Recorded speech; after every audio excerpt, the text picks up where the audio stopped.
Hello friends, thank you once again for joining another journey through consciousness as we explore the reaches, the outer and inner reaches of consciousness and traveling on journeys through thought.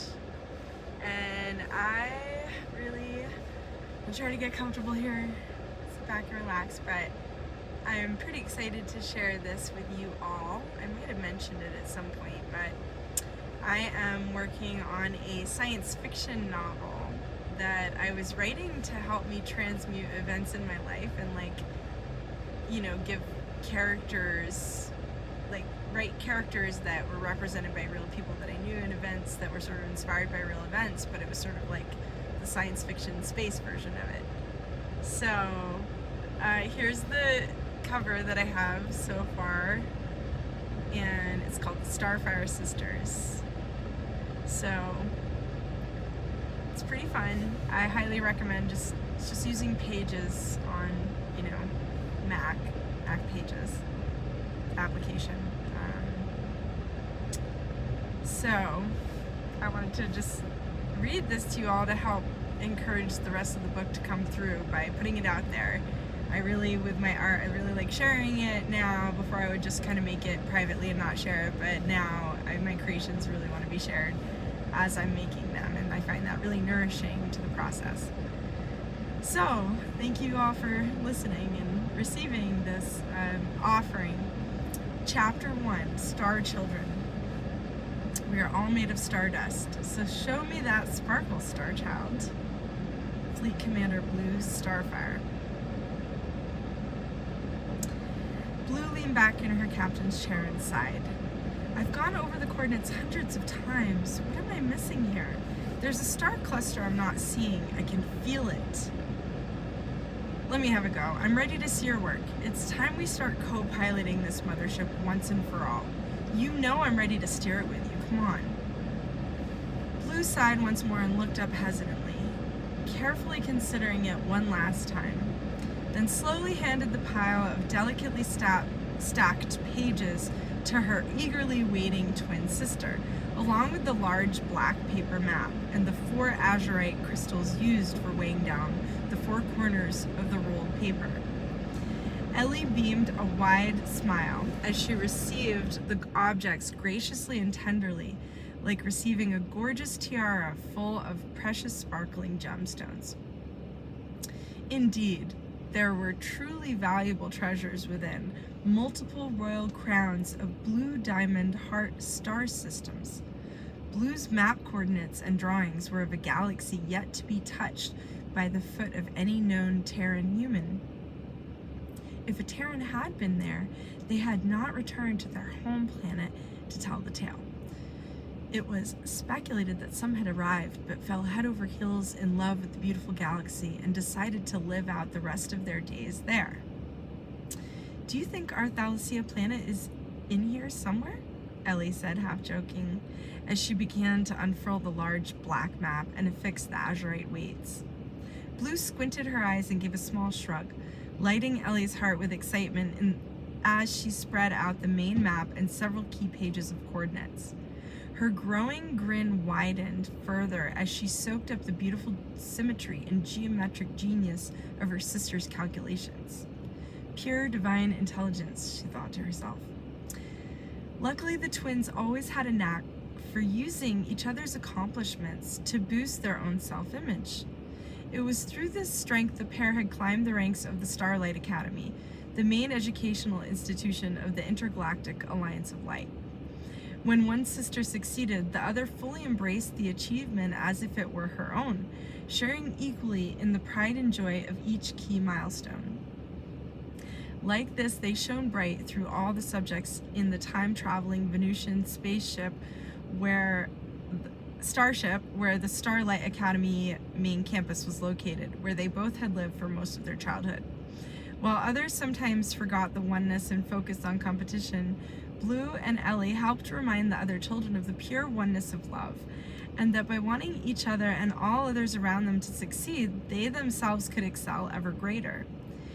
Over time, their entire class had developed a similar level of closeness to one another, emulating the concept of treating one another as self. And like this, the whole cohort behaved remarkably like siblings who were also best friends, just like Ellie and Blue. They were quite the cohesive unit, and it showed during the battle formation exercises, their spacecraft uniting in a beautiful spiral dance, moving fluidly as one. Of course, the twins had their differences. They were fraternal twins, and so they each had individuality and appearance of their human avatar form. Each had a distinct personality as well, and varying strengths and weaknesses across all disciplines, as is normal with any siblings. Though the time they shared in the womb and as roommates throughout the school gave them a close bond and telepathic connection which was bright and solid as a fine-cut gemstone, as an iridescent octahedron azurite to be exact, just like the one Blue used in her navigations. Blue was a master navigator. She could calculate coordinates around the known universe in a fraction of the time it took most cadets in the academy. Sometimes it took other students entire weeks to do the calculations she would finish in an hour. Sometimes it would take 2 or 3 hours, but only because she was enjoying the coordinates and flight path drawings in her head after she had created them. It was like she wanted to enjoy journeying to the star systems before submitting her work to her teachers. Many times, senior Alliance fleet commanders had attempted to entice her to join their ranks, but Blue and Ellie had bigger plans. They knew they were each destined to lead their own starship crews across the galaxy and beyond. While Ellie was a decent navigator and becoming better all the time, she liked to let her sister handle that. She shone brightly in other areas.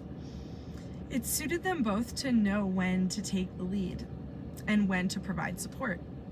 The best captains are the ones with the most talented first mates. They knew how to take turns being each other's captain and first mate, depending on the situation at hand. Though someday they knew they would be captains of their own starship, someday soon perhaps. It was a difficult thought at best, though as born leaders they accepted the reality and knew their telepathic connection was stronger than titanium, and thus could never really be too far apart. Leading starship battle formations was Ellie's strong suit, and she was on track to become one of the finest fleet commanders in the known universe. Her perspective on the matter, anyway. She liked to boast a little too often, sometimes pushing the buttons of the senior academy professors. They knew quite well she could outmaneuver them, but just wished she would avoid flaunting the fact, especially in front of their students.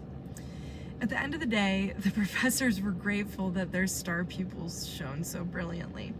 Always ready to assist other children, happy to give a demonstration of key concepts, or even teach a class or two when it was clear either girl had the capacity to do so. More than ever, they knew leadership was needed and that these children would soon be flying their starships on missions across the galaxy, engaging in battle, sometimes daily, with enemies whose names were barely whispered. Foes who they and their allies had been fighting for thousands of years, victory seemingly just over the horizon. Perhaps, they thought, perhaps this next generation would be the ones to lead them all into a new era, one where the light firmly gained control over the galaxy. Given that the twins had already completed their own starship designs and were flying their own missions, the professors could hardly deny them the respect they had each independently earned, inside the classroom and in the skies above. Ellie sat at the egg-shaped wooden table, the meeting area of the captain's desk tucked off to the side, back near the stairwell. She had designed the cozy nook herself. Even though it was Blue's ship, they had both agreed Ellie needed to design the section where she could feel most comfortable, while the two were on their exploratory missions. The nook was formal enough for high-level fleet commander meetings, yet softly cushioned with lamb's wool to be suitable for her frequent naps. As multi-purposed as it could possibly be, Ellie preferred things this way, as the ships she had designed were tiny fighter pilot craft, which had to be as functional and efficient as possible with many configurations. Her sister's large mothership was far more deluxe and spacious in so many ways. By comparison, it felt like a large planet.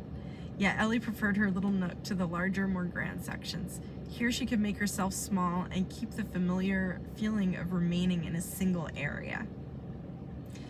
Ellie longed for the day when other fighter pilots would be confident enough to pilot a ship in her fleet, as then they would be able to connect to one another in star formations, thus enlarging the cabin size with the expansion wings. However, up until now, she was the only one capable of doing so, or willing rather.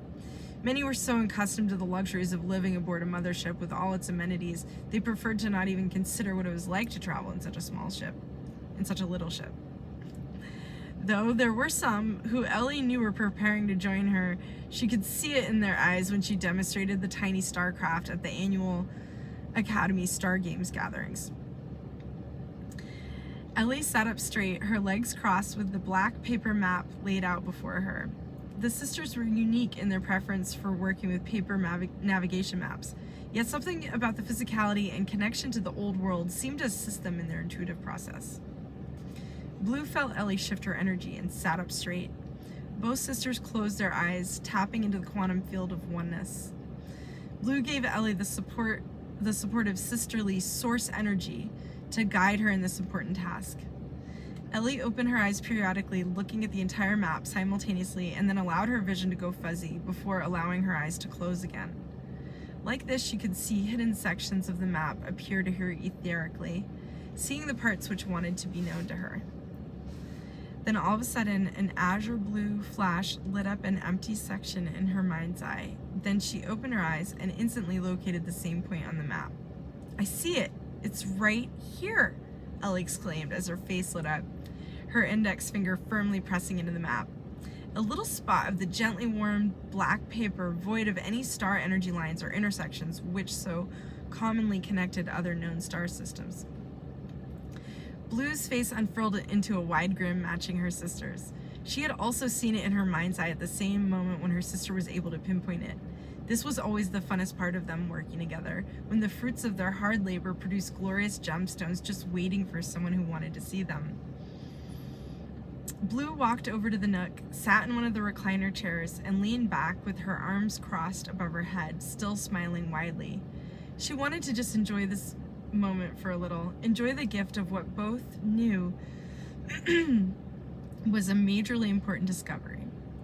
Ellie placed 4 crystals on corners of the large map to allow the curved paper to rest flat on the table, and she lay down on the soft bench seat to enjoy the moment as well. Both girls allowed their heart-love energy to envelop the room, then the ship, then spread out widely into the larger array of the star-love connections all around them. Their smiles had spread as wide as their faces could possibly allow, as they both drifted off to sleep just for a bit, to give the moment all the joy, love, and peace that it truly deserved. Okay, so that's chapter 1, and I've got chapter 2 here, but I think I'm in the middle of writing it.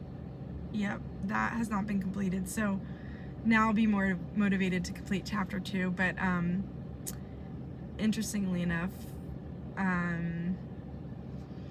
there's people, I started writing it based on my things with my friends that would happen, and then I started to write new characters in, and then I would actually meet people with those same names. And then I actually, chapter 2, one of the rooms in it, I actually visited a house in Sedona, and one of the last rooms I saw in the house was identical to the Archduke Commander's room, with huge plants, big ceilings, and light and plants, and it just felt like I had literally remote viewed a future moment, and it came through the book. So it's interesting how the book, and when I didn't read the beginning prologue part to you all, but I was skimming it beforehand, and I actually speak it that way, as if it's sort of looking at a parallel universe and how there's like overlay. And that's what this book feels like.